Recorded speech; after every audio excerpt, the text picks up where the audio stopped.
Bienvenue dans C'est quoi sa vie, le podcast où l'on s'arrête pour écouter ceux qu'on croise tous les jours sans vraiment les connaître. Je m'appelle Noé et ensemble nous allons découvrir les histoires, les choix et les rêves de celles et ceux qui façonnent notre quotidien. Dans ce nouvel épisode, vous allez rencontrer Déborah, 37 ans, professeure ressources TSA. Vous comprendrez ce que c'est dans le détail de cet épisode, notamment guidé par le sport et le handicap. Bonne écoute. Salut Déborah. Bonjour. Bienvenue dans C'est quoi sa vie, très heureux de te rencontrer, parce que c'est la première fois qu'on se rencontre, et de découvrir ta vie dans les prochaines minutes. Je vais d'abord commencer avec la question que je pose à tout le monde. Si tu devais résumer ta vie en une phrase, quelle serait-elle ? J'ai pas répété, j'ai pas révisé. Mais une phrase, en gros, je dirais... c'est important de chercher à voir le positif dans tout ce qu'on fait et dans toutes ces journées, parce qu'à force de voir le positif, de penser positif, on attire encore plus le positif. Donc, une idée un peu comme ça. Ok. Bon, on va voir tout ça. Je crois que si j'ai bien retenu quand on a préparé le podcast, il y a un peu deux choses qui drivent un peu ta vie. Le sport et du coup ton métier dont on va parler. Et c'est aussi un métier qui m'intriguait, on va dire, parce que c'est quelque chose d'assez commun dans le domaine où tu es, mais de particulier dans la façon de le faire, je trouve. Est-ce que tu peux déjà nous parler un petit peu de où tu as grandi ? Tu m'as parlé du sport qui est arrivé assez tôt dans ta vie. Comment ça s'est passé ? D'où est-ce que tu viens, etc. Pour mettre un petit peu de contexte pour les gens qui nous regardent et nous écoutent. Oui. Alors moi, je viens de Buélas. Je pense que ça parle à pas grand monde. C'est à côté de Bourg-en-Bresse. Normalement, là, c'est déjà un peu plus évocateur, donc à 1 heure de Lyon. Donc j'ai grandi dans la campagne. J'ai assez rapidement atterri dans un club de basket à Saint-Rémy. J'ai joué contre Saint-Rémy quand j'étais petit. Donc, alors là, c'est assez... Ouais. C'est pas commun. Donc en région, du coup, j'imagine. Donc j'ai fait du basket à Saint-Rémy. J'ai commencé en poussine. Donc maintenant, on dit U11, mais c'était en poussine. C'était un tout petit club, on n'avait même pas de gymnase à l'époque, c'est-à-dire qu'on jouait dehors. Okay. Donc tu m'imagines là en décembre en train de m'entraîner dehors. Ouais, il y a certains clubs comme ça où tu sais que tu as un club dans ton département où ils n'ont pas de gymnase, tu te dis j'ai pas envie d'aller jouer là-bas en hiver. Je te cache pas qu'à cette époque-là, dans l'Ain, il y avait plusieurs clubs dans le département qui n'avaient pas de gymnase. Maintenant, si je dis pas de bêtises, tous les clubs ont un gymnase. Mais voilà, donc j'ai commencé à la dure dehors, et puis quand je suis passée en U13, je crois, 2e année, on a eu un gymnase et j'ai eu un petit peu plus de confort. Ouais, tu m'étonnes. Mais voilà, donc j'ai grandi autour de Bourg.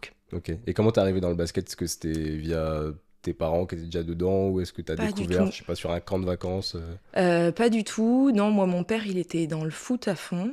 Ma mère, pas spécialement sportive, elle est allée jusqu'à sa ceinture noire de judo, puis après, elle est devenue maman professionnelle. Okay.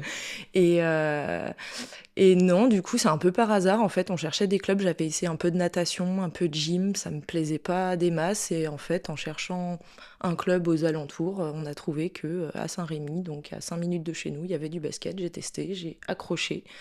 J'ai découvert un super groupe parce que mine de rien, en arrivant en U11, j'ai découvert des filles avec qui j'ai grandi jusqu'à la majorité. On était ensemble, donc c'est vrai que tu découvres une nouvelle famille quand tu tombes dans un sport. Je pense les sports co particulièrement. Ouais, je suis assez d'accord avec ça, que ça te... Et même ça t'ouvre à plein de choses, en fait, à plein de valeurs que tu retrouves pas forcément, soit dans ton cadre familial, soit à l'école selon l'élève que tu vas être, et un endroit aussi, je sais pas si pour toi c'était ça, mais où tu vas pouvoir te libérer plus facilement. Moi, je sais que j'étais très timide quand j'étais petit. Exactement. Et un peu introverti. Enfin, introverti quand je connais pas, après quand je suis avec mon groupe d'amis et que je suis en confort, tu vois, ça va.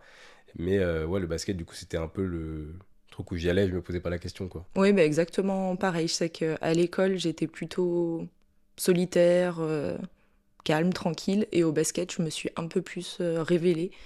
Et c'est là que j'ai pris beaucoup de confiance aussi, notamment petit à petit en m'engageant comme entraîneur et en prenant des équipes, en allant faire des camps de basket par la suite, où j'ai osé sortir de chez moi et aller vers l'inconnu. Et donc ouais, c'est une vraie ouverture vers autre chose que ton petit quotidien. Ouais. Et comment est-ce que tu analyserais justement ce que ça t'a apporté dans les différentes étapes de ta vie, au moins en étant jeune, tu vois, je dirais peut-être jusqu'au bac, est-ce que ça t'a apporté des choses personnellement qui t'ont marqué? Ouais, bah de la confiance, vraiment. Parce que quand tu fais quelque chose qui t'éclate avec des gens qui sont passionnés aussi, bah, en fait, t'es dans la réussite, donc tu montes en compétence dans plein. Après, j'ai jamais été une grande joueuse de basket, hein, tu n'as jamais vu mon nom non plus dans les équipes pro ni rien. Mais mine de rien, je prenais du plaisir à réussir ce que j'entreprenais. On m'a confié des équipes de jeunes parce que j'ai commencé à entraîner quand j'étais en U15. J'étais sur du baby basket, mini basket. Et en fait, je crois que ça a peut-être un peu révélé aussi des compétences qui sont devenues des compétences professionnelles par la suite. Et m'occuper des autres et enseigner le basket et enseigner les valeurs collectives à des jeunes, ça a révélé pas mal de choses chez moi, je pense. Ouais. Comment tu t'es dit que tu voulais entraîner? Est-ce que c'était une opportunité? Peut-être des fois, on sait que dans les clubs, il manque un peu des coachs et on te dit est-ce que tu veux pas prendre une équipe, Ouais. etc. Bah, j'ai toujours été à l'aise et attirée par le public des petits, enfin des enfants, des plus jeunes que moi. Et puis ouais, bah, c'est ça, comme dans tous les clubs, besoin de bénévoles, besoin de gens pour encadrer. Moi, j'étais tout le temps fourrée à la salle pour faire des tables de marque. Arbitrage, pas trop. Ouais. Je suis pas encore assez à l'aise pour prendre un sifflet et m'affirmer, mais par contre, faire les tables, encourager, aller donner un coup de main vers les petits. Et du coup, ben, tu donnes un coup de main, finalement, tu y vas toutes les semaines, on te propose de passer des diplômes d'entraîneur et ça monte comme ça et tu deviens responsable d'une équipe, voire de plusieurs équipes. Et je sais que ouais, j'ai entraîné au début plutôt des petits. Je suis passée finalement par toutes les catégories. Et c'est quelque chose qui est resté dans ma vie. C'est quelque chose, si je change d'endroit au niveau géographique, je cherche le club où je vais pouvoir entraîner aussi pour Ok. garder cette constante-là. Et t'as entraîné jusqu'à quel âge, du coup? Jusqu'en des seniors aussi ou... J'ai pas entraîné de senior. Je pense que c'est la seule catégorie à laquelle je me suis pas frottée, Ouais. entre guillemets. Mais actuellement micro-basket, ce qui est assez récent, donc du micro-basket au U18. Ok. J'ai, Micro-basket, pour ceux qui connaissent pas du tout, c'est oui, genre vraiment les tout petits. c'est les bébés, c'est les Ouais, 3-5 ans. 3-5 ans, Ouais. c'est ça. C'est quoi la catégorie où t'as été le plus challengé? Même si, enfin, sans parler de niveau vraiment, mais tu vois, de groupe et de manager un groupe de jeunes. Moi, je sais que j'ai entraîné une année des U11, je crois, ou U13, Ouais. qui, des fois, tu te dis, bon, ils sont tout ça, ils sont tout calmes, mais en fait, ils ont quand même leur petit caractère, tu vois. Ouais. Et justement, on parlait du fait de se libérer du cadre familial, Mm. etc. Tu les vois avec leurs parents tout tranquilles, et à l'entraînement, des fois, c'est des fusées qui vont partout. Ouais. Et j'ai pas entraîné au-dessus, mais du coup, ça m'intéresse de savoir, toi qui as entraîné plein de catégories, qu'est-ce qui t'a le plus challengé et qu'est-ce que t'as appris justement dans tout ça? Je pense que la catégorie qui m'a le plus challengée, ce serait les U12. Alors, ça n'existe pas en France, c'était en Suisse. Ok. Euh, les U12, parce que, bah, en fait, comme tu dis, déjà, c'est des jeunes, mais qui ont déjà leur caractère, voilà. Et c'est une catégorie où tu as à la fois des gamins qui ont déjà quelques années de basket, et aussi une catégorie où certains viennent pour découvrir. Ils viennent pas forcément par passion, ils viennent parce que il y a l'opportunité de tester le basket, ils viennent voir, ou ils ont un copain qui joue, donc ils viennent tester. Et donc d'arriver à créer un vrai groupe qui va mêler à la fois ceux qui sont là parce qu'ils veulent gagner, parce qu'ils ont un objectif déjà sportif, Ouais. alors que c'est encore des petits, hein, mais mine de rien, il y en a qui sont déjà dans ce challenge-là, et arriver à faire un vrai groupe aussi avec ces jeunes qui viennent tester, qui sont pas encore passionnés ou qui sont déjà très intéressés, mais qui sont moins à l'aise avec la balle. Et c'est vrai que c'est pas évident, donc je pense que ouais, les U12, en plus c'était dans un pays que je découvrais au niveau du coaching. Donc c'est vrai que j'ai dû apprendre pas mal de choses. J'ai découvert que partir l'hiver en week-end ou à la semaine au chalet, parce qu'on va faire du ski, c'est prioritaire par rapport au basket. Et c'est vrai que moi, j'ai pas été élevée comme ça. Ouais. Moi, je sais que pour moi, s'il y avait un repas de famille le jour du match, et ben, je rejoignais la famille après Après, avoir joué mon match. Et c'est vrai que finalement, et pour le coup, là, le challenge, il vient plus de comment gérer avec les parents ouais, que bien de sûr. gérer le groupe de jeunes Oui, parce que tu as la notion de... Tu viens t'engager aussi dans dans un un projet, tu collectif. vois, enfin, voilà, même si Mm. c'est des bas niveaux, mais tu veux disputer des matchs, enfin, il faut qu'il y ait du monde. Mhm. Et pour revenir sur ce que tu disais sur construire un groupe, c'est vrai qu'en plus, cette catégorie-là, c'est l'âge un peu les pré-ados, tu vois, où tu commences à rentrer presque au collège et Oui. tu as du jugement, voilà. Et je trouve que c'est là où le sport peut atténuer ça. C'est-à-dire que dans un groupe de jeunes que tu vas entraîner, le premier qui va se moquer d'un, tu vas lui dire, toi, enfin, c'est fini, tu vois, Mm. t'arrêtes ça et tout le monde va lui dire, en fait, même ses coéquipiers Ouais. vont pouvoir lui dire. Et ça, je trouve que c'est vraiment, vraiment important. Euh, pour faire le parallèle avec, du coup, ta vie hors basket pour comprendre où t'en es arrivé professionnellement, ça a été quoi ton parcours scolaire avant de t'orienter professionnellement? Moi, j'ai eu une scolarité plutôt facile sur le plan des compétences scolaires. Moi, à partir du moment où j'étais à l'école et que j'écoutais ce qui se passait en cours, j'avais une facilité à tout retenir et à tout redonner. Après, socialement, c'était moins ça parce que j'avais plus de facilité à à intégrer des nouvelles notions qu'à aller vers les autres pour créer du lien et me faire des potes. Après, je me suis pas non plus sentie en difficulté, mise à l'écart ou quoi. J'avais, je pense, un besoin de solitude quand j'étais petite. Après, au collège, il y avait le basket en parallèle, donc socialement beaucoup plus facile, parce Ouais, qu'il y avait les copines du basket et les copains aussi du basket qui étaient dans le même c'est collège, vrai. donc voilà. Donc ouais, j'étais école, collège, lycée. Euh, Encore une fois, le basket est très présent parce que tout est rythmé par ce groupe-là, cette communauté basket-là. Quand je suis arrivée au lycée, comme j'avais des facilités, on m'a vite orientée vers un bac scientifique. Alors c'est vrai que maintenant, le bac, ça a tout changé, C'est mais vrai j'ai passé que je un suis bac... vraiment à l'ouest là-dessus, mais Ouais. ouais, à l'époque, bac S, ouais. Donc bac scientifique, moi je rêvais d'aller en littéraire, en Ok. filière littéraire, mais on m'a dit, mais en littéraire, tu vas faire quoi derrière? Moi j'ai dit, bah une fac de lettres, et puis je passerai le concours de prof des écoles, et je serai enseignante, et voilà. Tu savais déjà ce que tu voulais faire à Ouais, cette j'avais époque-là? déjà une idée, Ok, j'étais quand même bien dans l'enseignement, ou sinon écrivaine, mais ok. Plus niche. voilà, disons que c'est bien de préparer un métier autre, et puis si jamais, puis L'un finalement n'empêche pas l'autre. l'un n'empêche pas l'autre, Ouais, mais je me suis jamais lancée dans l'écriture de ok. quoi que ce soit, donc j'ai pas pris le risque de réussir, tu vois. Mais oui, donc du coup, je suis partie en S parce que tout le monde m'a dit pas en S. J'ai pas trop aimé, mais je m'en suis sortie. C'est là que j'ai découvert ce que ça faisait d'avoir de mauvaises notes parce que comme j'étais pas passionnée par ce que je faisais, ça se ressentait au niveau des résultats.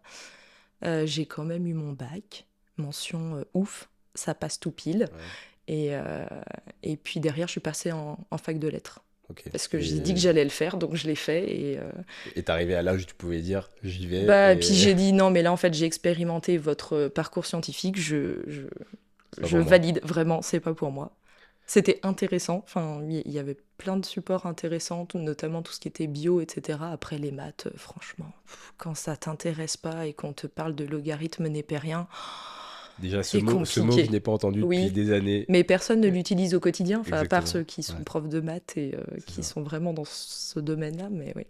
Ok. Et du coup, après, fac de lettres, parce que on l'a pas dit, mais du coup, t'es dans l'éducation, enfin, c'est ça, comment tu définirais le domaine dans lequel tu es? C'est ouais, l'enseignement, éducation, Oui. accompagnement? Euh, Je suis enseignante. Enseignante, Donc, ok. ouais, on est en plein dedans. Après, maintenant, dans mon quotidien, j'ai beaucoup de collègues enseignants qui sont persuadés que je suis éducatrice spécialisée. Mais Ouais, non, ok. je reste enseignante.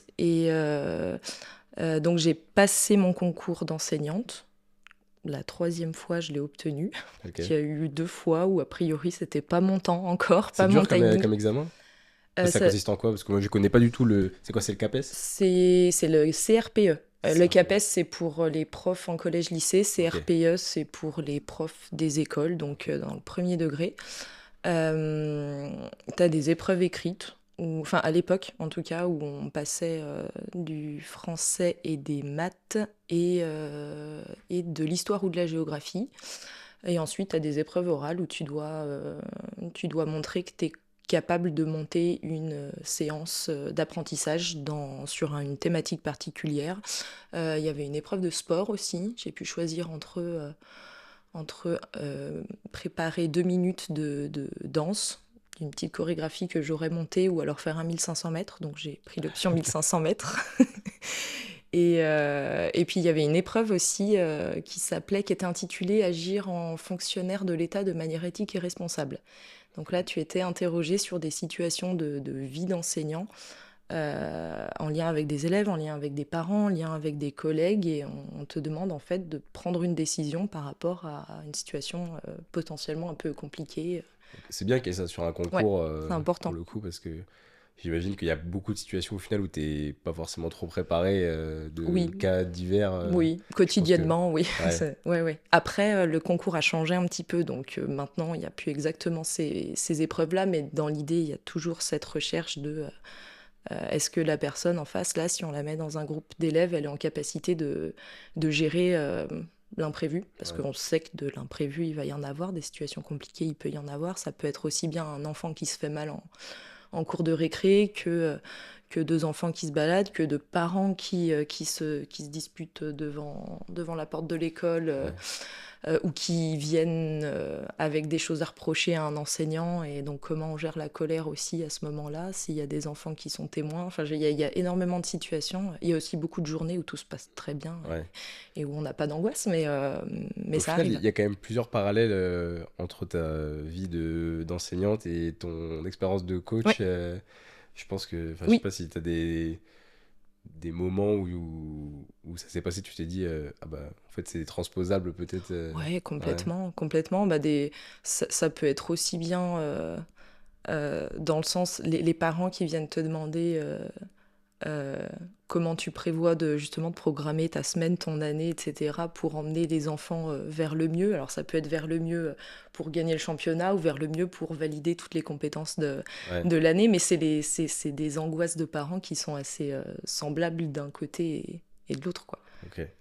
Et donc, une fois que tu as ce concours-là, comment ça se passe après pour euh, ta première expérience? Quelle est ta première expérience professionnelle? Est-ce que tu es envoyé dans un endroit où tu voulais pas du tout, dans un endroit où ça va? Alors, quand tu es professeur des écoles, tu restes dans le département. Alors, tu passes ton concours dans une académie, donc moi, c'était l'Académie de Lyon. Ensuite, tu choisis dans quel département tu vas exercer. Enfin, en fait, les mieux classés choisissent, les moins bien classés, en général, prennent les places qui Qui sont reste, ouais. disponibles. Donc, moi, j'ai eu la chance d'être bien classée, et en plus, j'ai demandé l'un, et l'un est moins demandé que le Rhône. Ouais. Ça se joue avec la Loire, ça dépend des années. C'est soit l'Ain, soit la Loire qui finit en queue de peloton. Mais j'ai demandé l'Ain, donc je l'ai obtenu. Et donc j'ai passé une année de stage. J'ai choisi mon lieu de stage. Il se trouve que j'ai découvert en choisissant mon lieu de stage que j'allais dans une école pour faire finalement non pas une année dans cette école, mais un remplacement de congé maternité pendant 6 mois, et ensuite des remplacements dans d'autres établissements sur la circonscription, donc dans les communes avoisinantes. Donc c'était pas enfin c'était une mauvaise surprise au départ de me dire oulala, mais j'aurais pas ma classe à moi pendant toute l'année, mais finalement de faire des remplacements en fin d'année, c'était très intéressant. Ça m'a permis de découvrir plein d'équipes pédagogiques différentes, parce que dans les écoles, tu as des fonctionnements très différents, et puis des niveaux de classe très différents. J'ai fait de la petite section au CM2, j'ai un peu Ok. tout expérimenté. Ouais, donc hyper Donc, formateur au ouais, final pour une première année, c'est ça. de voir tout le spectre presque qui C'est existe. exactement Et, ça. ouais, Ouais, ouais, ouais. ok. Et ensuite, alors, j'ai plus exactement toutes les dates que tu m'as données, mais tu vas arriver du coup avec une expérience vers le handicap.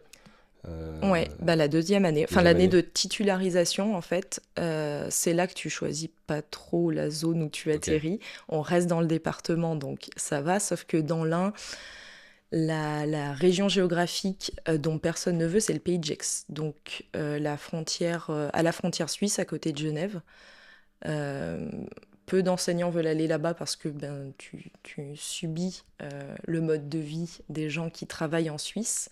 Et donc, quand tu as un salaire d'enseignant débutant, tu es considéré comme un pauvre. Ouais, ok. Et donc, c'est pas évident de débuter là-bas.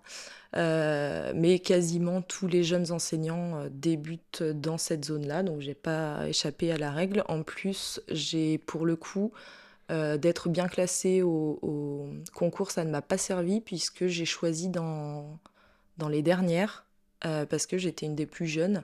Et donc là, c'était par ordre, enfin, par nombre de points dans le métier, donc par expérience dans le métier. Donc, et parmi les moins expérimentés, après, on choisissait par ordre d'âge. Donc plus jeunes choisissent en dernier et il me restait peu d'options. Pagex ou Pagex, ça c'était sûr. Et en gros, il me restait le choix entre faire des remplacements de directeur d'école, enfin des compléments de directeur d'école dans des écoles différentes. Donc quand le directeur d'école est déchargé de sa classe pour faire des tâches administratives, moi je peux le remplacer. Et donc ça dans 4 écoles différentes. Donc ça veut dire que je me projette sur être le fantôme qui vient un jour par semaine dans chaque école que personne ne connaît, ni les collègues, ni les enfants avant le 3e mois de l'année. Donc ça m'enchantait pas trop. Et sinon, il restait une option enseigner en CLIS, donc une classe d'intégration scolaire, à des élèves donc en situation de handicap. Et là, j'ai dit, bon, moi, le handicap, c'est quelque chose qui m'intéresse, qui m'attire. Je me projetais un petit peu là-dedans pour un milieu fin de carrière. Donc je me dis, ça arrive plus tôt que prévu, mais bon, l'occasion se présente, donc je tente. Et je suis allée donc sur une CLIS qui accueillait des élèves avec des troubles envahissants du développement. Donc en gros, de l'autisme ou des syndromes qui se rapprochaient en termes de fonctionnement des enfants, qui se rapprochaient de l'autisme. Donc là, t'as ta classe pour toute l'année, Oui. la même classe. C'est une classe dans l'école. Et si jamais, scolairement, les enfants peuvent passer du temps dans les autres classes de l'école du CP au CM2, on peut les envoyer pour faire une petite séance de PS, pour aller en musique, pour aller faire un peu de vocabulaire, enfin, en fonction de Aussi un leurs peu appétences. d'intégration aussi avec les autres élèves, C'est ça. j'imagine. Bah, l'objectif, c'est ça, c'est l'intégration. C'est on les accueille dans l'école et autant que possible, on les fait venir avec les autres enfants de l'école pour les intégrer. Ok. Et comment ça s'est passé justement? Est-ce que t'appréhendais au début? Est-ce que t'étais assez confiante? Est-ce que t'as Ouais. des anecdotes, tu vois, de cette première année-là? Bah, j'étais plutôt confiante, d'autant que j'étais pas seule parce que sur cette CLIS, il y avait une éducatrice spécialisée et une AVS, une auxiliaire de vie scolaire. L'éducatrice était déjà là l'année précédente et l'auxiliaire de vie scolaire, elle était comme moi, elle découvrait les enfants et l'école. Mais du coup, on a été un trio plutôt... on s'est bien entendu tout de suite. On avait peu d'enfants, on en avait 5 la première année, mais 5 avec un ressenti 40, je Ouais. dirais. Certains jours. Il y a des jours et des moments où c'était plutôt posé, où c'était chouette, et il y a eu des moments assez compliqués. On en avait un notamment qui nous a beaucoup marqué toutes les trois. C'était très compliqué pour lui de gérer plein de choses, mais on ne savait pas ce qui était compliqué de gérer. C'est-à-dire qu'il y a des moments où il explosait, il pouvait taper, il pouvait mordre, il pouvait griffer, lancer un objet. Et donc nous, on était 3, donc on pouvait se permettre de sortir avec lui un petit peu, laisser les 2 collègues avec les autres enfants. Donc heureusement qu'on était 3 pour tourner, pour gérer, mais je me suis fait mordre, je me suis fait traiter de quelques noms d'oiseaux assez inventifs, je dirais. Et puis ce qui était compliqué, c'est qu'on savait pas pourquoi il fonctionnait comme ça, ce gosse. Et en fait, ses parents ont fait des recherches au niveau génétique et il est apparu au bout de 6 mois qu'il avait un syndrome hyper rare qui faisait que, en gros, la journée, il avait besoin de dormir et la nuit, son corps était prêt à vivre la nuit. Ok. Donc, sauf qu'on l'empêchait de dormir la journée. Et donc, comme toute personne qui est fatiguée mais qui ne peut pas dormir, le comportement, il déborde un petit peu. Ouais, Enfin, le moindre truc, t'es à ouais, cran. qu'on soit Ok. adulte ou enfant, hein, on voit ce que ça donne sur des enfants qui n'ont pas fait la sieste et qui sont exécrables, mais les adultes, c'est pareil, quand il nous manque notre quota de sommeil et qu'en plus ça s'accumule de jour en jour, c'est compliqué. Donc en fait, une fois qu'on a su ça, on a pu lui proposer de dormir en journée régulièrement, dès qu'on sentait que la pression montait. Tu veux pas faire une petite sieste? Allez, viens, on va faire la sieste, on va se poser. En général, il baignait en 5 secondes. Et quand il se réveillait, il était plus disposé à se mettre en activité, quoi. Et j'imagine que ça doit te faire, même toi, grandir super rapidement aussi, des expériences comme ça, parce que t'étais jeune du coup à ce Oui, moment-là, ouais. et tu te retrouves à devoir gérer des cas qui sont. Enfin, c'est de la gestion de vie, quoi, mais c'est. Je sais pas trop comment le De décrire, la mais. gestion émotionnelle, et pour nous, et pour lui, et pour les autres autour aussi. Ouais. Parce que c'est vrai que, enfin, quand il met une grande claque à la maîtresse, déjà, notre ego, il est un petit peu touché. Après, moi, ça, c'est quelque chose que j'arrive à mettre de côté. Je suis consciente que l'enfant ne me gifle pas pour m'humilier. Oui, c'est pas personnel, quoi. Je sens qu'en fait, c'est lui qui déborde et en fait, c'est sa manière de dire regarde, je vais pas bien. Mais c'est vrai que par rapport aux autres aussi, c'est important de gérer ça. Parce que si on ne lui dit rien et qu'on ne dit rien aux autres, les autres vont se dire ok, on Ouais. peut taper la maîtresse. Donc c'est hyper important de trouver les mots pour lui le gérer à ce moment-là. Si tu t'énerves à ce moment-là, tu ne peux pas le calmer. Enfin, je veux dire, crier sur un enfant, t'énerver sur un enfant, reprocher quelque chose à l'enfant à ce moment-là, je vois pas en quoi ça peut l'apaiser. Donc du coup, lui, ce qui fonctionnait avec lui, c'était de dédramatiser en riant. Ok. Donc quand il arrivait le matin et qu'on sentait qu'il était un petit peu énervé qu'il arrivait en disant ouh, j'ai envie de te taper. En général, au lieu de dire non, c'est interdit ou quoi, moi je dis bah vas-y, essaye seulement et tu vas voir. Et en général, ça le faisait rire parce que mine de rien, il avait de l'humour, il redescendait en pression et ça. Mais après, il faut arriver à désamorcer suffisamment tôt. Ouais, ouais, puis conscientiser que Ouais, cette voie-là peut ouais, être le moyen c'est ça.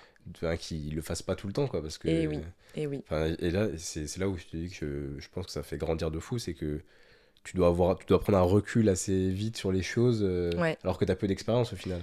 Bah c'est exactement ça. Après, je rappelle que j'étais pas toute seule. Donc il y Ouais. avait quand même, on était trois et on discutait beaucoup. Et d'ailleurs, je pense que sur toutes les pauses, le repas de midi, enfin, c'était un moment où on lâchait des choses et on pouvait se réajuster les unes les autres en disant bah là, merci d'avoir été là les filles parce que j'ai pas su gérer, je savais pas quoi faire. Et on se donnait des petits tips, bah peut-être que la prochaine fois on peut tenter ça, ou si tu sens que ça monte, bah au lieu d'attendre comme là t'as attendu le dernier moment, bah tu m'appelles avant, et puis même si je suis avec un autre élève en train de faire quelque chose, c'est pas grave, on switch, et après j'aurais été seule Ouais. avec ce groupe-là, j'aurais pas grandi aussi vite, Ouais. ouais, ça aurait été plus compliqué, plus douloureux. Après, ouais, je pense que si tu as cette capacité à te dire ce n'est pas moi personnellement qui suis visée, là c'est juste qu'il est en train d'exprimer que ça ne va pas, que ça soit physique, que ça soit moral, que ça soit n'importe quoi.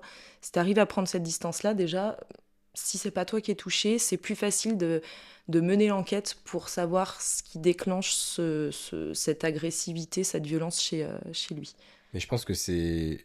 Enfin, il y a un côté où on connaît pas en fait, parce que Ouais. je sais pas si toi tu le perçois vraiment, tu vois, le regard des gens qui connaissent pas et qui sont pas du tout dans ce milieu-là, c'est que. Enfin, je pense que tu vois, si quelqu'un euh, qui a un handicap ouais, plutôt psychologique et Oui, qui mental, ne se voit pas, et qui oui. ne se voit pas et Mm. qui va d'un coup péter un plomb et qui va peut-être te parler mal dans la rue ou quoi, Oui, tu vas te dire, mais enfin, tu vas te oui. sentir vraiment blessé, Et etc. Et tu vas te agressé, dire, ouais, et tu vas faire peut-être une généralité sur les gens qui sont comme ça, et tu vas te dire, tout à fait. et tu vas les regarder avec un mauvais œil, peut-être, Oui, tu vois, ou avec de la peur, ce ou qui avec est de pas la peur. forcément mieux parce qu'en plus, enfin, je veux dire, des gens qui ne sont déjà pas bien, qui sont en difficulté, qui le perçoivent et qui sentent la peur chez l'autre, ça leur renvoie aussi quelque chose Ouais. qui est compliqué, hein, Et et qui peut donner lieu à des comportements du coup pas forcément adaptés. comment tu le perçois, toi, justement, qui est dans ce milieu-là, et quand tu vois des gens qui font face à des gens qui sont en situation de handicap et dans leur façon de réagir, etc. Est-ce que tu sens qu'il y a un peu d'une Oui. distance que tu mets Moi, je sais que, enfin, tu vois, j'ai grandi et j'ai commencé mes premiers pas de basket, c'était avec une équipe de basket fauteuil, Ouais. parce que mes parents coachaient à l'époque l'équipe de basket fauteuil à Dijon. Donc j'ai grandi en voyant des gens qui n'avaient pas de jambes, Ah, qui avaient génial. un bras en moins Enfin, ou qui génial. C'est étaient... pas génial, Non, mais mais du coup, c'est beau enfin, de c'est grandir ça. là-dedans. Et enfin, tu vois, j'étais dans les fauteuils, je m'éclatais. Et en fait, Mm. du coup, tu conscientises aussi le fait que bah, euh, eux parlent de leur handicap avec beaucoup de légèreté, Mm. se vannent Oui. eux-mêmes, tu vois. Et c'est pour ça que j'ai jamais eu trop de complexe quand je sens que la personne est réceptive, tu vois, en face, peu importe qui tu es, comment Oui. tu es, Mm. l'humour reste de l'humour, tu vois. Je me suis jamais trop mis cette barrière-là, mais comment est-ce que toi, tu analyses justement le regard des gens vis-à-vis de ça? Bah, en fait, en général, tu réagis mal si tu ne comprends pas ce qui se passe.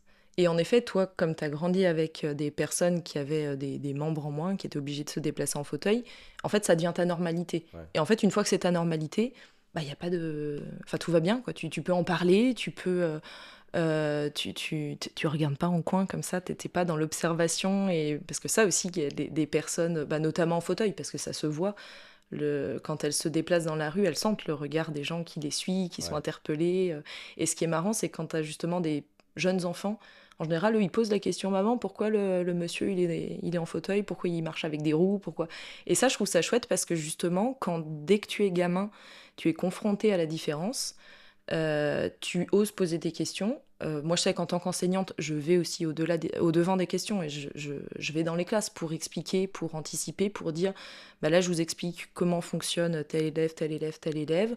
On peut en parler maintenant. Si vous avez d'autres questions qui vous arrivent plus tard, vous pouvez venir me les poser. Il n'y a aucun souci, on peut en discuter. Mais déjà, tu, tu ouvres le dialogue, tu permets les questions et tu dis que c'est normal d'avoir des questions, Ouais.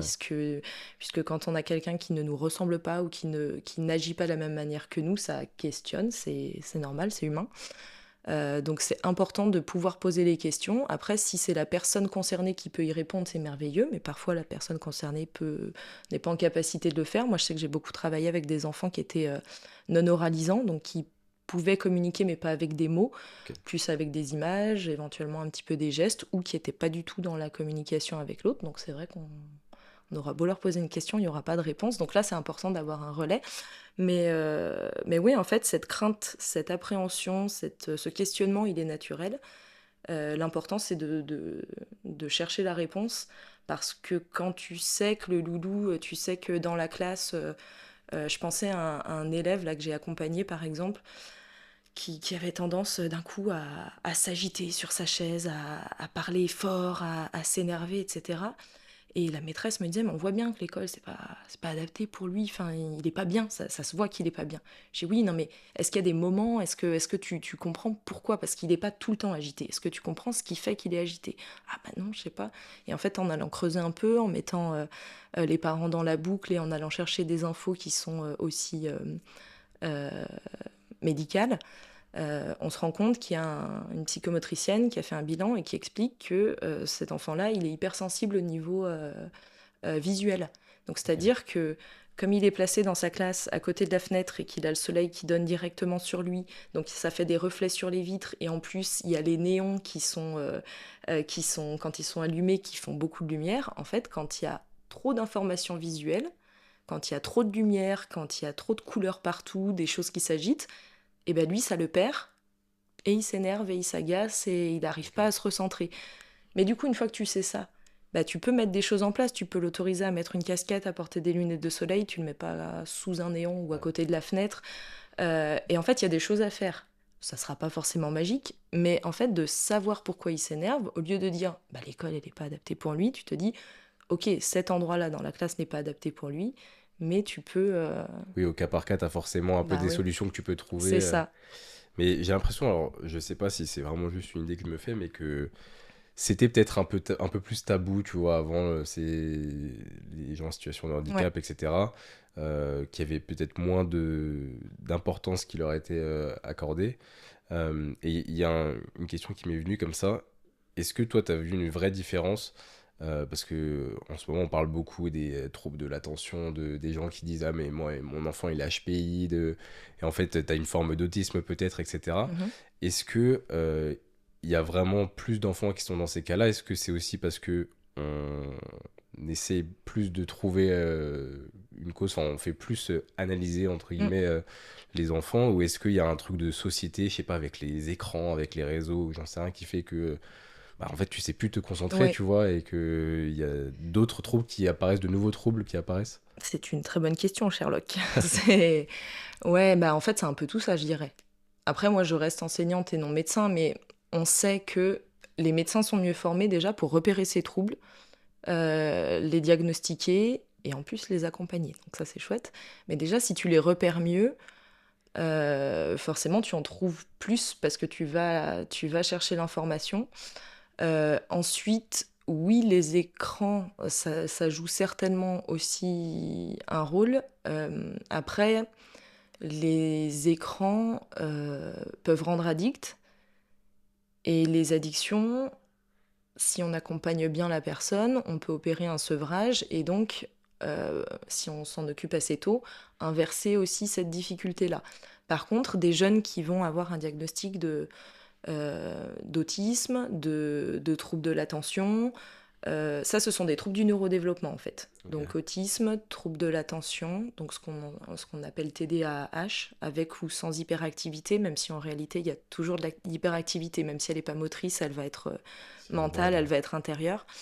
L'autisme, le TDAH, tout ce qu'on appelle les troubles 10, donc en fait ce sont les troubles des apprentissages, dyslexie, dyscalculie, c'est les troubles moteurs, dyspraxie, dysgraphie, les troubles du langage, dysphasie, les troubles de déficience intellectuelle aussi. Et en fait, tout ça, ce sont des troubles du neurodéveloppement, mais ça n'est pas causé par des écrans ou de mauvaises habitudes de vie ou quoi que ce soit. Ça, c'est quelque chose qui se développe in utero. Et donc, on naît avec. Voilà. Après, il peut y avoir des chocs dans la vie qui vont te provoquer des dysphasies, enfin Ouais. des problématiques au niveau du langage oral ou une déficience intellectuelle parce que le cerveau va être impacté. Mais les troubles du neurodéveloppement sont des troubles qui se développent vraiment pendant la grossesse. Euh, et tu nais avec, tu vis avec et tu meurs avec. Ok. Donc les écrans ne vont forcément pas aider si tu as quelqu'un qui a des troubles de l'attention au départ et qu'en plus tu lui mets beaucoup d'écran, c'est vrai que pour focaliser son attention, c'est pas aidant. Mais c'est pas l'écran qui crée le trouble. Ouais, ok. Ouais, non, l'écran me venait, enfin, surtout sur la partie ouais, Ben, attention, parce que, on- enfin, en fait, je me dis même, nous, nous, tu vois, mm, enfin, aujourd'hui, t'es tellement stimulé, tu vas sur ouais, TikTok, sur Insta, tu vois un truc différent toutes les 3 secondes, c'est ça. et des fois, t'as du mal à te poser Ouais, devant un film ou devant quelque chose où t'as pas d'écran, et en fait, c'est un peu long, et tu te dis, mais il me faut de l'action, tu c'est vois. ça. Je regarde un film et je sors mon téléphone en même Ouais, temps c'est ça, et mais ça, c'est fou, mais parce que c'est rentré dans le dans les quotidien de tout le drogues monde, c'est communes, ça, on et a tu le fais même plus sucre, attention. on a les écrans, ouais, c'est vrai. Tu vois, hier soir, j'étais au ciné et à côté de nous, il y a une jeune. C'était les pubs avant. Donc mon téléphone, je l'avais mis en ne pas déranger, Ouais, mode avion là. Et elle faisait des photos et des trucs. Et j'étais là, je dis, mais. En fait, jusque avant que le film vraiment commence, elle va utiliser son téléphone, c'est tu ça. vois, pour. Et c'est vrai Mm. que. Alors, je sais pas si c'est parce que je grandis et que j'ai des gens autour de moi qui ont des enfants, etc. Et qui, du coup, je constate, tu vois, ce truc où on se dit, ah bah lui, il a des troubles comme ça, il a des trucs Mm. comme ci. Mais est-ce que toi, t'as vraiment vu une différence dans les types de handicap, on va dire? Enfin, est-ce qu'il y a une différence qui s'est créée au fil des années, ou est-ce que tu retrouves globalement les mêmes déficiences, etc.? Ouais, je pense que c'est plus ou moins les mêmes. Après, en effet, les diagnostics tombent plus tôt. Les diagnostics sont plus nombreux. Et, euh, et les enfants sont plus présents dans les écoles dès le plus jeune âge aussi. Parce que avant, faut pas oublier que l'école, elle était obligatoire à 6 ans. Ouais. Donc quand tu sentais que ton gamin était pas prêt pour l'école, en général, tu le gardais à la maison et puis tu le mettais à l'école plus tard. Maintenant, l'école, elle est obligatoire à 3 ans. Donc ça veut dire que dès 3 ans, tu repères beaucoup plus de profils atypiques dans les écoles maternelles, puisque en fait, ils sont tous scolarisés. normalement. Il y a Et toujours des exceptions, mais ils sont quasiment tous scolarisés. est-ce que vous avez justement aussi un rôle dans le fait d'essayer de pouvoir détecter certaines choses, tu vois, un enfant qui va être dans une classe classique, Ouais. euh, tu vois qu'il y a un comportement un peu inhabituel, on va dire. Est-ce que vous, c'est un peu aussi votre rôle d'alerter les parents, Oui. peut-être au moins de dire, bah attention, il s'est passé ça. Oui, alors avec des pincettes, parce que c'est vrai que quand tu es enseignante, notamment en maternelle, tu repères quand l'enfant il se développe un peu à la marge des autres. Si tu vois qu'il y a des comportements qui sont différents, des acquisitions qui viennent plus tard, euh, et donc tu peux alerter. Après, ce qui est toujours compliqué, c'est alerter des parents qui sont pas encore prêts à entendre. Euh, et il y a beaucoup de parents qui se posent des questions, qui vont à la recherche d'informations auprès de l'équipe enseignante et qui vont demander justement, est-ce que moi j'ai remarqué ça, est-ce que vous aussi? Et donc là, c'est plus facile d'en parler. Après, les enseignants, pour moi, sont pas forcément les mieux placés pour parler d'un éventuel trouble. Par contre, ce sont les mieux placés pour dire voilà, là on est milieu de petite section, on a travaillé ça, on se déplace de cette manière quand on va faire des rondes, des jeux dansés. Normalement, à ce moment-là de l'année, l'enfant il est capable de tenir la main et de marcher en rythme et de mémoriser la petite comptine. Là, sur la mémorisation, on n'y est pas encore. Ça peut être vraiment... En fait, il faut donner des informations très factuelles, des compétences qui sont travaillées, qui sont acquises pour l'ensemble de la classe, mais là, votre enfant, c'est pas encore acquis. C'est pas grave, peut-être qu'il a juste besoin d'un petit peu plus de temps, mais ça veut dire qu'il faut surveiller. Et si vraiment on doit aller vers l'exploration d'un trouble, là, on va demander le relais d'un médecin scolaire, d'un psychologue scolaire, d'une infirmière scolaire ou d'un infirmier scolaire. Il faut arrêter de féminiser ce métier. Euh, mais du coup, on va s'appuyer sur des professionnels de santé pour aller faire une exploration un petit peu plus complète. On peut aussi collaborer avec la PCO, c'est nouveau, la plateforme de coordination et d'orientation, qui est une plateforme. Ces plateformes, elles sont présentes dans tous les départements et elles vont recouper des équipes de professionnels formés pour repérer justement les troubles du neurodéveloppement. Et on peut orienter les familles vers ces plateformes. Donc il y en a une par département, donc forcément, les parents n'habitent pas forcément à proximité. Mais l'objectif n'est pas de faire se déplacer les familles, c'est de monter un dossier pour qu'ensuite la plateforme oriente les familles vers des professionnels de santé formés à proximité de leur domicile pour faire des bilans vers des professionnels qui ne sont pas encore remboursés par la sécurité sociale et donc des professionnels vers qui leur médecin de famille n'aurait pas forcément pu les orienter. Donc ça permet un suivi précoce, gratuit, pendant 2 ans pour faire des bilans et éventuellement poser un diagnostic ou au contraire justement écarter l'hypothèse diagnostique. Mais là pour le coup on demande aussi aux enseignants de fournir un bilan ou de répondre à des questionnaires pour expliquer comment ça se passe à l'école. Parce que mine de rien, chaque personne qui vit avec l'enfant a un regard différent sur l'enfant et plus on va aller chercher d'informations vers des personnes différentes, plus on va arriver à avoir des informations qui sont fiables. Ok, ouais, donc vous êtes quand même un peu à la base de l'échelle, quoi, mais enfin, sans Ouais. effectivement émettre de diagnostic médical, Bien sûr. mais en vous basant sur des faits, Ouais. vous êtes capable de dire, bah attention, selon l'évolution, en fait, c'est C'est ça, ça. et c'est ce qui va déterminer l'apprentissage par la suite. Euh, Tu m'as parlé aussi d'une expérience à l'étranger, enfin à l'étranger, en France, mais Attention. un peu plus loin. Ouais. Est-ce que tu peux me parler un peu de ça ou comment tu as atterri dans Ouais. les dom-toms? Donc j'étais dans le pays de Gex, enseignante. J'ai un copain qui est parti enseigner en Guadeloupe. Il est prof d'histoire géo. Et donc, en fait, avec une copine, on est allé le voir en vacances, histoire de se dire, Je vis en Guadeloupe, c'est pas mal. On va visiter quand même, a priori, il en dit du bien, donc on va vérifier, quoi. Et en effet, chouette expérience, chouette vacances, vrai coup de cœur pour l'île. Et, euh, et du coup, ce pote m'a dit, bah, à un moment donné, j'aurais envie de revenir dans ma région, qui est la région lyonnaise.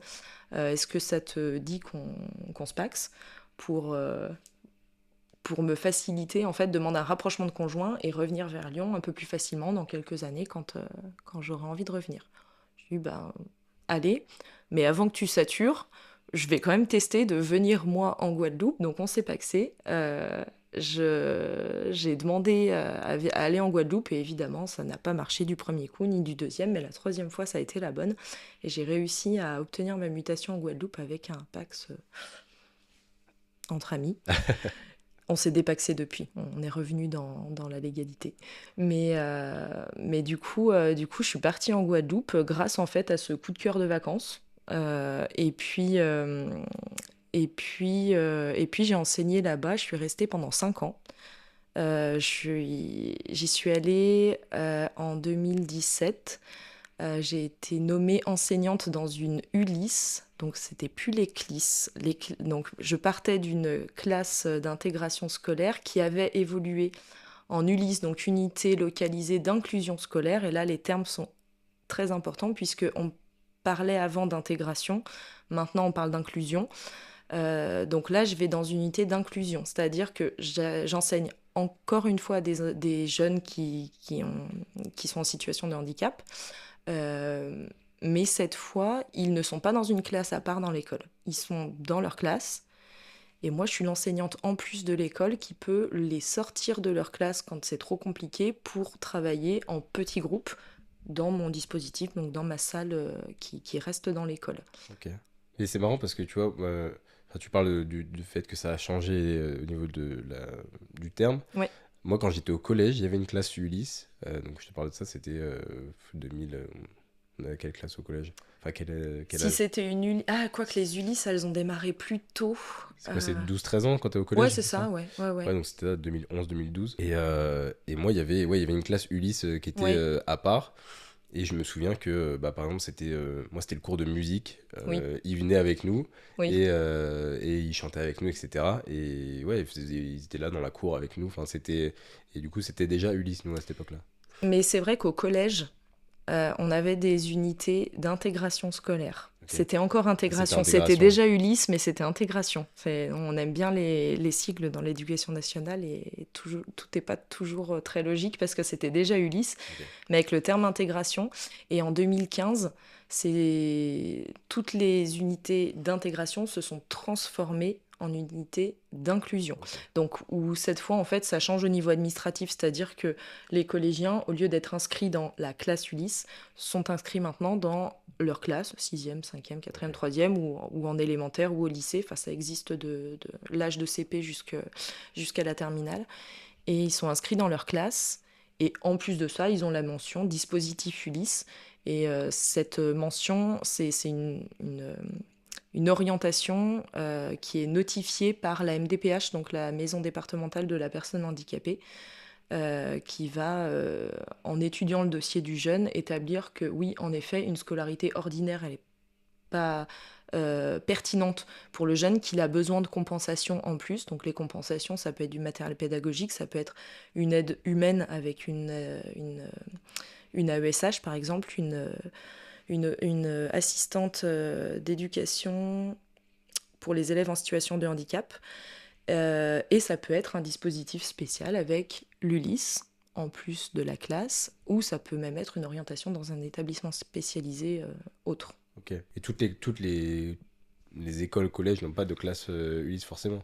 Enfin, c'est pas une obligation d'avoir. Alors, de plus en plus, il Ouais. y en a quasiment... Alors, moi, je vois que dans mon département, dans l'Ain, on n'a plus que 2 collèges dans tout le département qui n'ont pas de dispositif Ok. Ulysse. Mais ce qui est bien d'en avoir quand même, parce que même je trouve que, enfin, là on parle vraiment d'inclusion pour le coup, Oui. que ce soit pour eux, pour être avec des gens, on va dire, lambda, classiques, Oui. et pour justement ceux qui sont confrontés C'est ça. à voir le handicap et de s'adapter, etc., Ouais, de savoir comment réagir et agir. ouais. Je trouve que c'est important et nous, c'était ça qui était cool dans le collège UT, qui était un collège privé assez catho, etc. Mhm. Mais du coup, ouais, quand t'as 13 ans, t'apprends à réagir face à ces Oui, personnes-là, c'est cool, quoi. bah c'est l'apprentissage de la vie. En fait, ces jeunes, ils sont en situation de handicap au collège, mais ils le seront aussi quand ils seront adultes Bien sûr. et ils seront dans la vie de tous les jours. Donc en fait, on a plusieurs options. Soit on se dit, ils ont peut-être moins de compétences, moins de capacités, donc on mise pas sur eux, on les met à part, on les cache et on les cachera toute leur vie.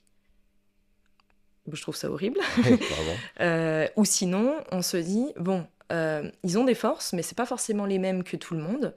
Euh, on va miser sur ces forces-là, on va leur permettre de vivre avec tout le monde pour qu'ils comprennent le mieux possible les codes de la société, pour que aussi la société comprenne du mieux possible comment eux fonctionnent, parce que l'objectif, c'est pas que eux fassent tous les efforts pour s'adapter, pour vivre au milieu des autres. L'objectif, c'est de se dire, ok, ces personnes-là, elles ont ces besoins-là, et bien en fait, il va falloir qu'on adapte l'environnement, qu'on adapte notre quotidien pour leur permettre de s'épanouir et de vivre correctement, quoi. Tu vois, hier, je suis allée voir un match au Groupama Stadium. Ouais.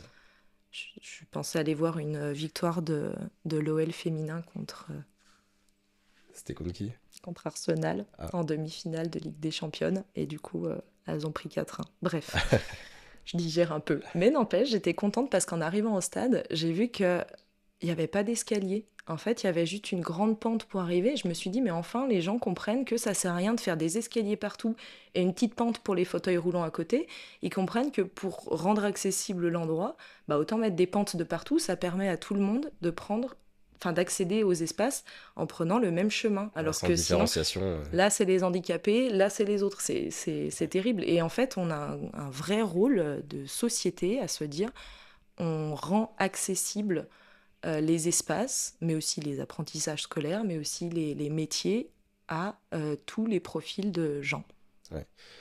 Et pour revenir sur la Guadeloupe, parce qu'on s'en est un peu Oui, éloigné, comment ça s'est passé là-bas? Quels sont les projets que tu as menés?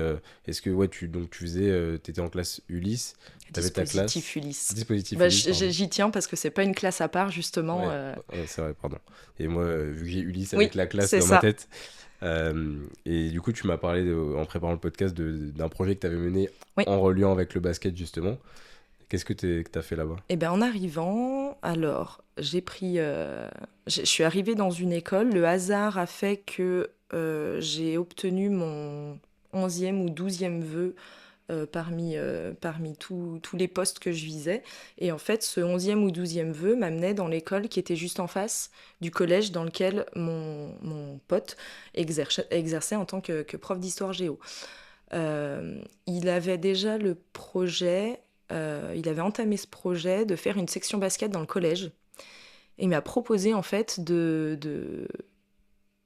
d'étendre un petit peu cette section basket à l'école. Parce qu'il disait, les CM2 qui vont arriver au collège l'année d'après, s'ils peuvent déjà avoir un petit aperçu de cette section, ça peut être intéressant pour créer après une vraie section super dynamique et puis qui soit un vrai tremplin pour les jeunes. L'objectif, c'était identifier des gamins qui étaient en rupture ou en presque rupture scolaire, qui trouvaient plus de motivation à venir à l'école ou au collège, et en fait de les remotiver, de les redynamiser en leur proposant de banaliser une demi-journée par semaine pour faire du basket. Ok. Donc on a monté ce projet-là. Moi, je sais qu'au niveau de mon école, le directeur, il était emballé. Donc ça s'est monté assez facilement, finalement. On a sélectionné une dizaine d'enfants. Donc au départ, la première année, on a fait ça uniquement sur volontariat. On a même dû refuser un petit peu de monde, mais on a demandé aux enfants de dire qui était intéressé pour cette section basket. Et après, nous, on a choisi en fonction des profils qui correspondaient le plus aux besoins qu'on avait identifiés. Et donc, en fait, chaque mardi après-midi, moi, j'avais une dizaine de CM2 de l'école.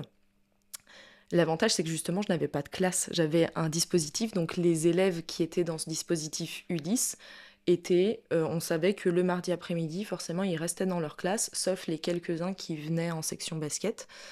Et donc, je faisais 1 heure et quart de remédiation en français maths. On essayait de remettre un petit peu les bases de lecture et de numération euh, pour garder ce côté scolaire et puis remobilisation scolaire. Et ensuite, on rejoignait les collégiens et on partait au basket en quart et on faisait une grosse séance d'entraînement de basket à la salle du Cygne Noir, donc le club partenaire, qui était le club dans lequel tous les deux on jouait Ok. et on entraînait déjà.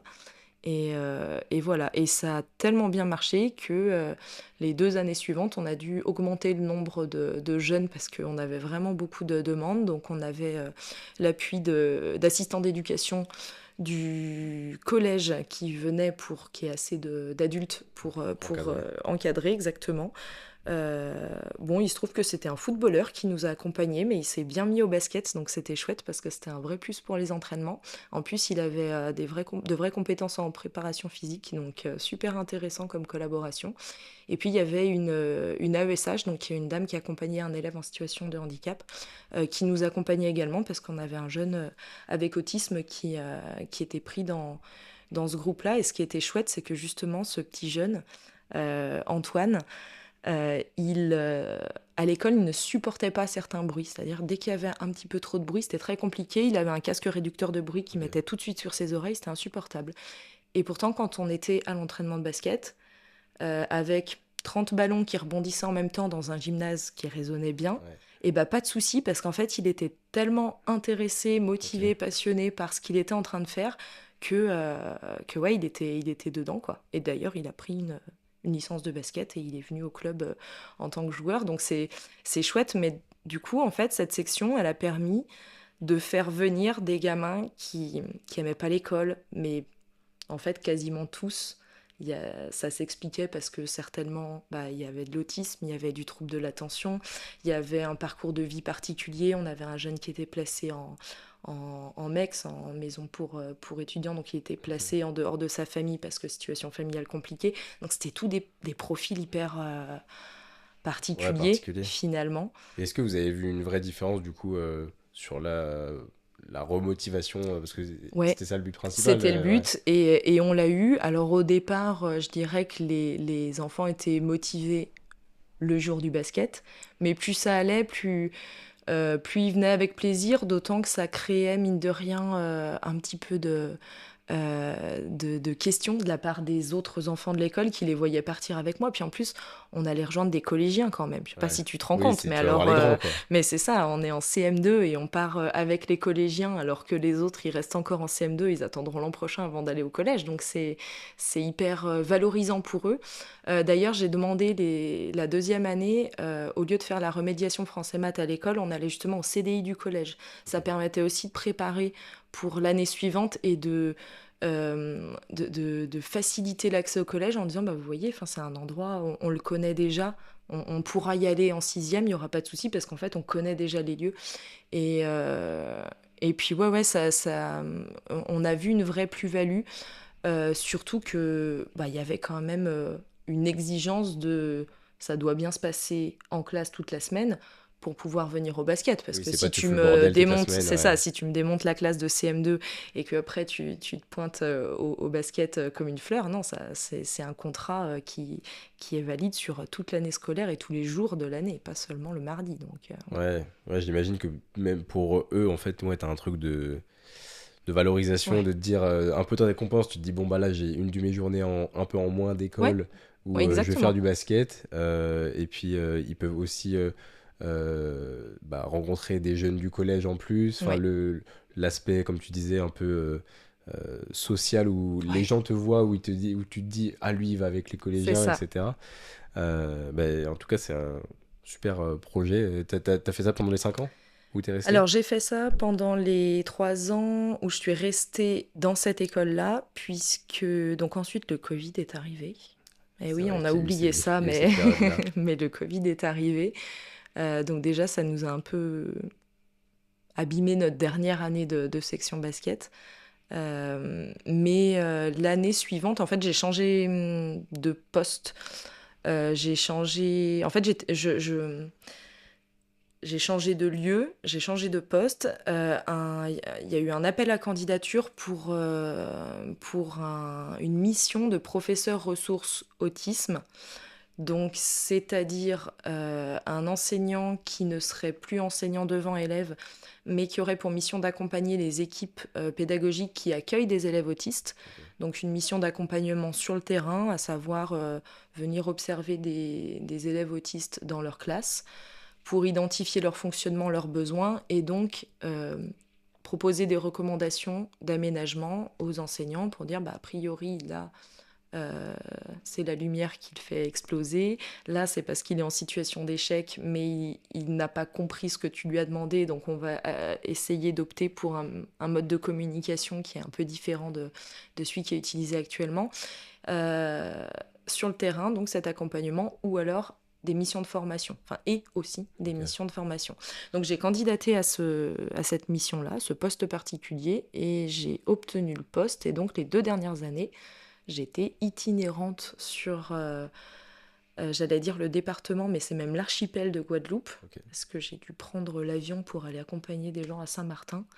Et ça, c'était chouette aussi. C'est sympa d'aller aux Saintes ou à la Désirade ou à Marie-Galante pour le travail. Donc là, plutôt un poste où c'était ton expertise qui était valorisée par rapport à ça. Alors, mon expertise, mon expérience, et puis j'ai quand même bénéficié d'une formation pendant 2 ans consécutifs, donc régulièrement pendant l'année scolaire, pour justement être en capacité d'accompagner au mieux les équipes. En fait, ce poste-là, il est arrivé en Guadeloupe pour l'année scolaire 2020-2021, et dans tous les départements français, il y avait un enseignant spécialisé dans l'autisme comme ça, qui avait un poste un petit peu à part. Et donc tous ces enseignants de tous les départements français ont bénéficié de cette formation. Donc comme on était en période Covid, on a commencé par faire des formations en distanciel. Donc comme les enseignants étaient à Paris, les horaires 9h-17h de visio à Paris, ça se transformait en on commence à 4h du matin en Guadeloupe. Alors pour finir tôt, certes. Mais le lever à 4h... je suis devenue addict à la caféine à cette période-là. Je buvais pas de café. J'ai tenté le premier jour, j'ai dit allez, je vais me faire un petit thé pour tenir.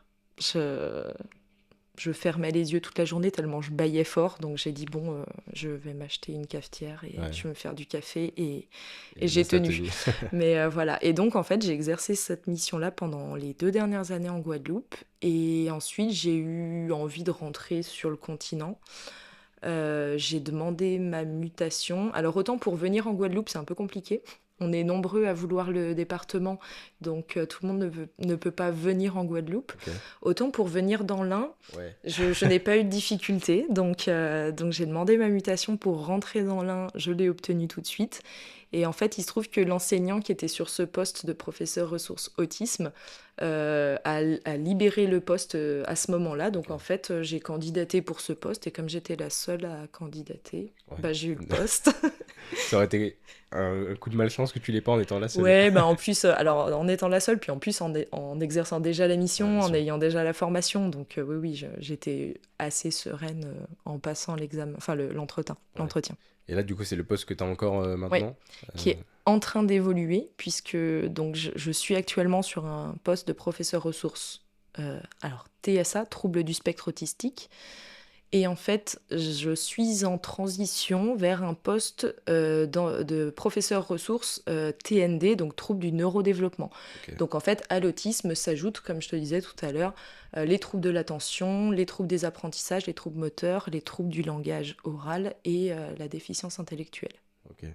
Et est-ce que tu as des... Alors, je sais pas si c'est dans ta tête ou pas, mais des projets, je sais pas, que tu as envie de lancer, de mener sur un peu ces thématiques-là, parce que j'imagine que à force de voir et d'être confronté à tout ça, il y a peut-être des idées qui te viennent en te disant ça, il manque ça à tel endroit, il manque ça dans telle situation. Il manque, oui. Il manque trop de choses. Ouais, non, il manque de l'information et de la formation partout, je dirais. En fait, pour moi, ces troubles du neurodéveloppement, en fait, ils sont existants dans notre quotidien, dans le quotidien de tout le monde. Enfin, je veux dire, tu vas dans la rue et tu croises des personnes, tu le sais pas forcément, Ouais. mais tu croises des personnes qui ont un trouble de l'attention, qui ont un trouble autistique, etc. Euh, on le sait.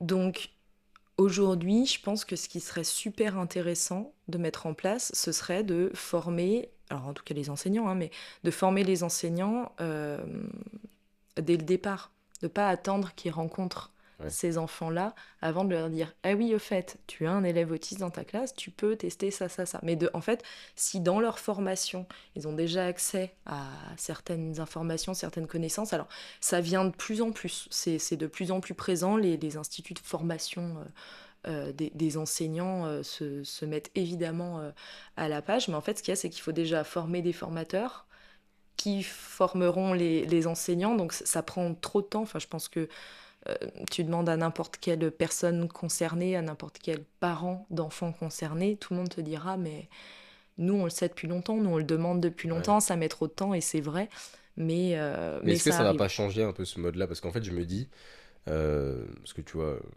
moi je m'intéresse très peu à tout ce qui est politique, les trucs de Mm. société actuelle, etc. Enfin, il y a tellement de trucs négatifs, on entend tellement Oui, de trucs négatifs qu'il y a un moment donné où moi j'ai saturé, j'ai dit bon, ouais, ciao.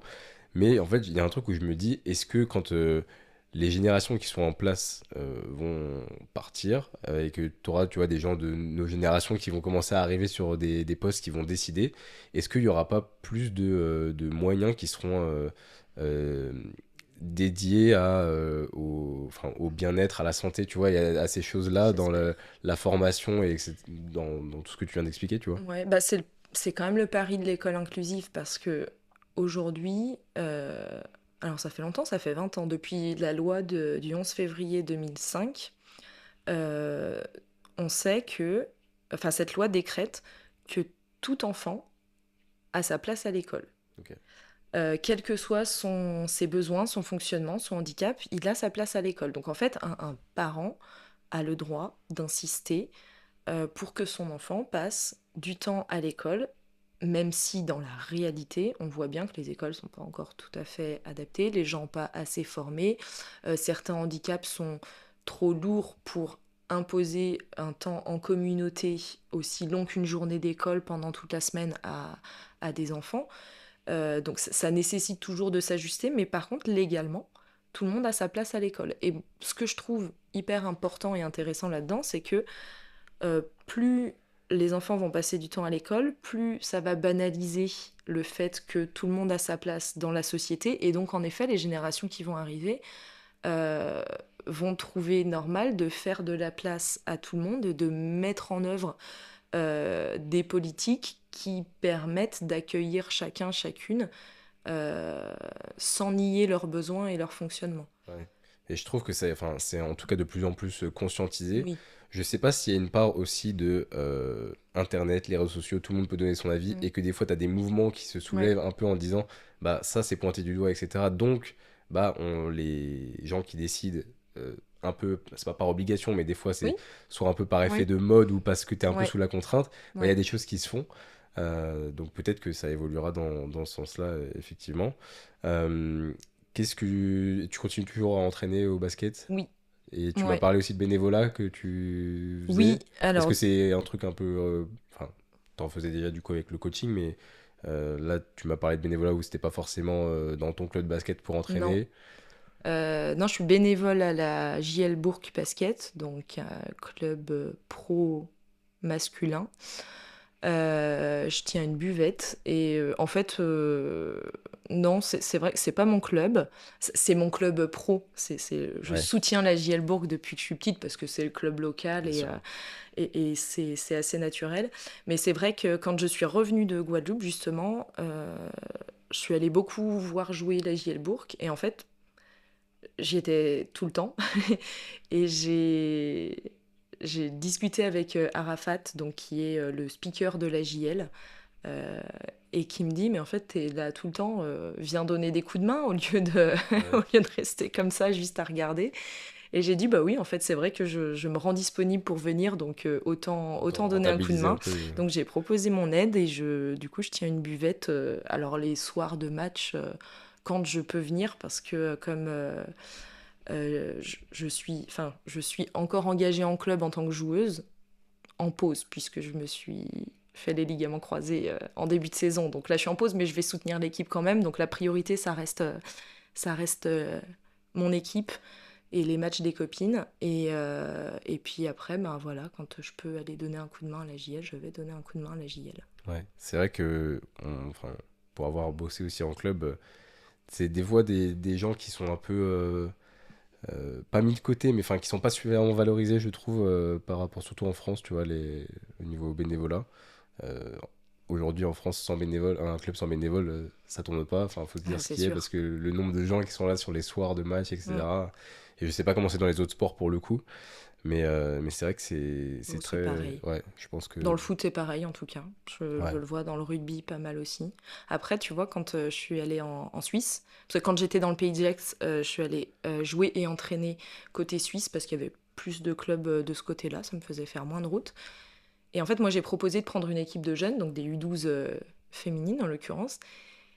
Et en fait, tout de suite, le président du club m'a dit, bon, pour le salaire, je dis non, non, mais moi, j'ai pas de diplôme suisse, enfin, je viens juste donner un coup de main. Il me dit, mais si tu donnes de ton temps et de ton énergie, on va te payer. Enfin, on va pas. Et je dis, bah non, mais moi, j'ai jamais été payée pour entraîner. Il me dit, ah, mais ça n'existe pas ici, t'es plus en France. Hein, si tu viens et que tu travailles avec nous, tu seras payé. Bon, bah, je veux pas dire non 1000 ans non plus. Hein. À un moment donné, on me propose un salaire, je dis ok. Mais c'est vrai qu'en Suisse, le bénévolat existe parce qu'il y a forcément des gens qui viennent donner beaucoup de leur temps et qui sont pas rémunérés systématiquement pour chaque minute passée dans le club.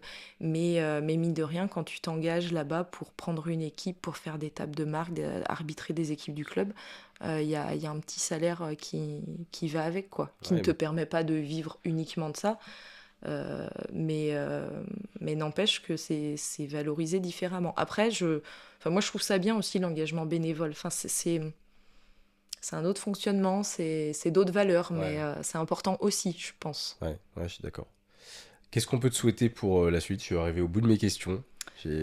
Une bonne rééducation pour pouvoir reprendre le basket la saison prochaine et puis reprendre le travail correctement aussi parce que voilà, mais sinon souhaite-moi de trouver du positif dans tout ce que j'entreprends et ce sera très bien. On revient sur la phrase du début. C'est ça. Merci beaucoup Déborah d'avoir fait le déplacement jusqu'à Dijon. Merci à toi. Merci pour ton temps et puis à bientôt pour un prochain épisode de C'est quoi sa vie. Merci d'avoir écouté cet épisode jusqu'au bout. Vous pouvez aussi venir raconter votre histoire en remplissant le formulaire dans la barre d'infos. Pensez à suivre C'est quoi sa vie sur les réseaux sociaux pour être au courant des prochaines sorties et parlez-en autour de vous si le cœur vous en dit.